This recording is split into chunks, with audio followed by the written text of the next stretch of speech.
গল্পমালিকা সর্বমঙ্গলা অন্তিম পর্ব। সর্বমঙ্গলা প্রতিমা দেখিয়া বলিল, বাবা, বেশ ঠাকুর হইয়াছে। এই বলিয়া মা মা বলিয়া ব্রাহ্মণের নিকটে চলিয়া গেল। সর্বমঙ্গলা মাতার নিকট উপবেশন পূর্বক কহিল, মা, আমার বড় ক্ষুধা পাইয়াছে, কিছু খাইতে দাও। ব্রাহ্মণী কিঞ্চিৎ মিষ্টান্ন প্রদান করিয়া সংকুচিতভাবে বলিতে লাগিলেন, মা, তুমি বড় মানুষের বউ, তোমার শাশুড়ি ক্ষীর ছানা কত কি খাওয়ায়, আমি তোমার দিন দুঃখী মাতা কোথায় কি পাবো বলো? মা, কিছু মনে করিও না। সর্বমঙ্গলা ম্লান বদনে কহিল, মা, অনেক দিন আসি নাই বলিয়া বুঝি পর ভাবিতেছ? তাহা না হইলে এমন কথা বলো। আমি কি খাবার লোভে আত্মহারা হইয়াছি? অমন মনে করিও না। শাশুড়ি যদ্যপি আমায় ক্ষীর দেখাইয়া ভুলাইতে পারিতেন, তা হইলে পূজার সময় তাহাদের ফেলিয়া আসিব কেন? যা হোক, 3 দিন সর্বমঙ্গলা ব্রাহ্মণের সমুদয় কার্য করিয়া পূজা সমাধা করাইলেন। নবমীর দিবস ব্রাহ্মণকে কহিল, বাবা, তুমি যেমন ভক্তি করে পূজা করিলে, কিন্তু একটিও ব্রাহ্মণ ভোজন করাইলে না, ইহাতে পূজা সম্পূর্ণ হইবে না। কি বলো? আমি আজ পাড়ার ব্রাহ্মণদের নিমন্ত্রণ করিয়া আসি।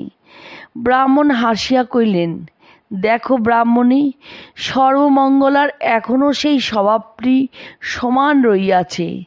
সর্বমঙ্গলাকে কহিলেন, বাছা, আমার আয়োজন কত তা তো তুমি দেখিয়াছ, ইহাতে কি ব্রাহ্মণ ভোজন হয়? লোকে আমায় পাগল বলবে। সর্বমঙ্গলা সেসব কথা শুনিল না। সে ছুটিয়া পাড়ার সমুদয় ব্রাহ্মণদিগকে প্রসাদ পাইবার নিমন্ত্রণ করে আসিল। ব্রাহ্মণ মনে করিলেন, বোধ হয় 2-1টিকে বলিয়া আসিয়াছে।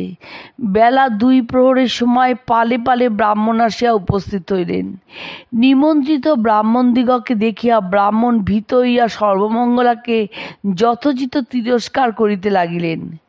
সর্বমঙ্গলা সে সকল কথা হাসিয়া উড়াইয়া দিল। যত ব্রাহ্মণ সংখ্যা বাড়িতে লাগিল, ব্রাহ্মণ ততই ক্রোধান্বিত হইয়া সর্বমঙ্গলাকে নানাবিধ কটু কাটব্য বলিয়া আপনার হৃদয় এবং ললাটে করাঘাত করিয়া বলিতে লাগিলেন যে কি অশুভক্ষণেই সর্বমঙ্গলাকে আনিতে গিয়াছিলাম। আজ বোধ হয় সর্বমঙ্গলা হইতেই আমার সর্বনাশ হইবে। সর্বমঙ্গলা পিতাকে তিরস্কার করিতে নিষেধ করিয়া কহিল, বাবা, তুমি অত রাগ করিতেছ কেন? আমায় কর্ম করিতে আনিয়াছ, আমার কর্ম আমিই করিব। তোমাকে যদ্যপি ব্রাহ্মণেরা কিছু বলেন, তখন তুমি আমায় যাহা ইচ্ছা বলিও। যে সময় তুমি আমাকে তাড়না করিবে, সে সময় তুমি প্রতিমার পাদপদ্মে বিল্বদল দিয়া নিশ্চিন্ত চিত্তে তাহার ধ্যান করোগে, তোমার সকল দিক মঙ্গল হইবে।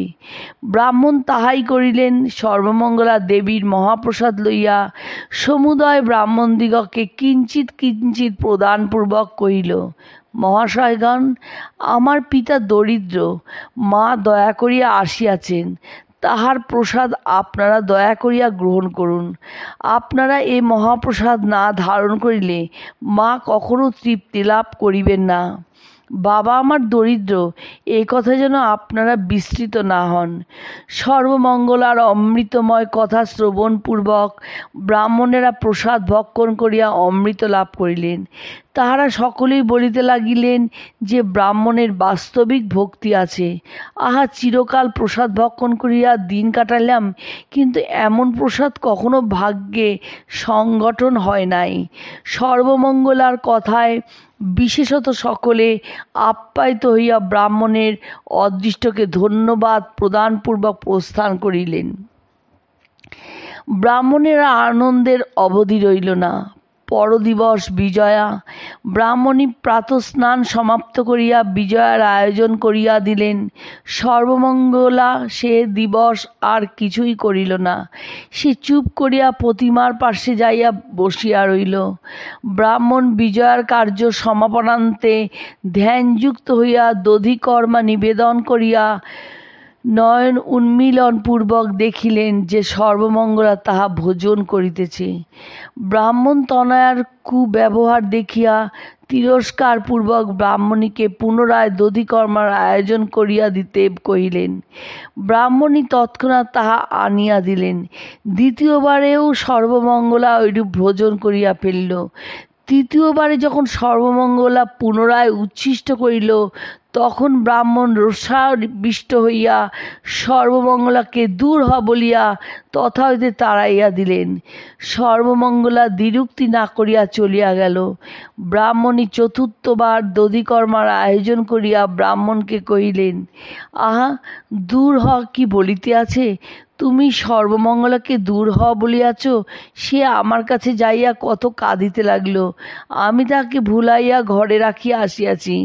ব্রাহ্মণ চতুর্থবারে দধিকর্মা নিবেদন করিয়া দিলেন, কিন্তু হৃদয়ে তৃপ্তি হইল না। ব্রাহ্মণের মনে কেমন আশঙ্কা আসিয়া অধিকার করিল। তিনি দধিকর্মার পাত্র আপনি লইয়া সর্বমঙ্গলাকে বলিয়া ডাকিতে লাগিলেন। আর কোনো উত্তর পাইলেন না। ব্রাহ্মণী চারিদিকে অনুসন্ধান করিলেন, সকলকে জিজ্ঞাসা করিলেন, কিন্তু কেহ কিছুই বলিতে পারিল না। ব্রাহ্মণ সেই দধিকর্মার পাত্র সঙ্গে লইয়া জমিদারের বাটিতে গমন করিলেন। তথায় সর্বমঙ্গলাকে দেখিয়া অতি মনস্তাপে কহিলেন, বাছা, আমি তোর পিতা, কিছু মনে করিস নে, এই নে মা, যত পারিস খা।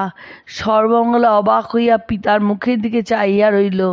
ব্রাহ্মণ বলিতে লাগিলেন, বাছা, আমি তোর পিতা, অধিক বলিলে তোর অকল্যাণ হইবে, কিছু মনে করিস নে।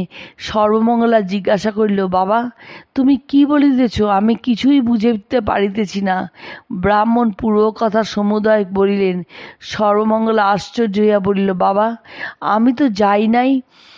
ব্রাহ্মণ এই কথা শ্রবণ মাত্রে উন্মাদে ন্যায় বলিয়া উঠলেন, কি কি, তুই যাস নাই? হায় হায়, আমি ইতপূর্বে তাহা বুঝিয়াও বুঝিতে পারি নাই। মাগো, সর্বমঙ্গলা কোথায় তুমি? একবার ফিরিয়া আইসো, একবার আমায় বাবা বলিয়া ডাকো। মাগো, কি সর্বনাশ করিলাম! ধরা দিয়া কেন মায়া আবদ্ধ করিয়া পলায়ন করিলি মা? তুই বলিয়াছিলিস যে যাও, না বলিলে যাইব না। তখনই আমি বুঝিয়াছিলাম, কিন্তু অদৃষ্ট আমার, দরিদ্র ব্রাহ্মণের অদৃষ্টে এত সুখ কি সম্ভবে? কিন্তু মা, কৌশল করিয়া গেলি, তোকে কে ধরিয়া রাখিতে পারে? মা, তুই ধরা না দিলে কি কেউ তোকে দেখিতে পায়? কিন্তু মা সর্বমঙ্গলা, আমার মনে বড় খেদ রহিল যে তোকে সামান্য দধিকর্মার জন্য দূর হ বলিয়া তাড়াইয়া দিলাম। এ আক্ষেপ যাইবার নহে। মাগো, যেমন দয়া করে বাবা বলে এসেছিলি, তেমনি করে আবার আয়, এসে এই দধিকর্মা ভোজন করিয়া যা, আমি শান্তি লাভ করিতে পারিব।